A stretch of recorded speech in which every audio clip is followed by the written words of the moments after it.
There once lived a young man named Bilal, who worked tirelessly in the date farms of Medina.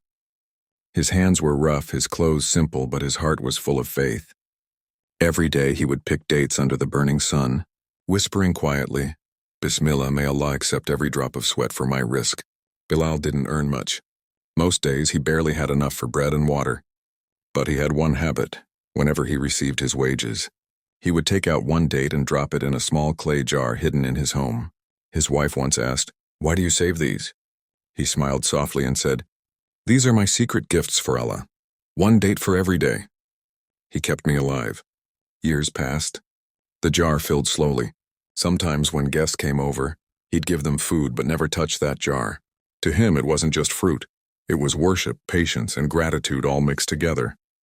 Then came the year of famine. Food was scarce, people grew desperate, and cries echoed through the city. Bilal opened his cupboard. It was empty except for that one old jar. He stared at it for a long time. He could have eaten the dates, but his heart whispered, "Ya Allah, you gave me this and you deserve it most." So he went to the masjid and poured out the jar into the charity basket.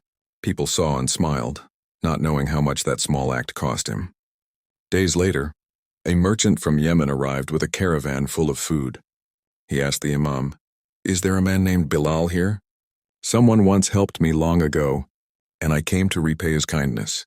The imam called him, and the man handed Bilal a bag of gold and sacks of dates.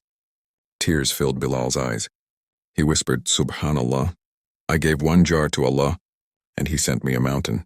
That night, as the stars glittered over Medina, Bilal sat outside and said to his wife, "Do you see how Allah multiplies a single act when it's done sincerely? Even a date, if given for His sake, weighs heavy on the scale."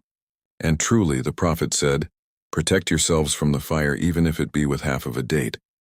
Bukhari and Muslim, so give, even when you have little, because Allah sees not the amount but the heart behind it.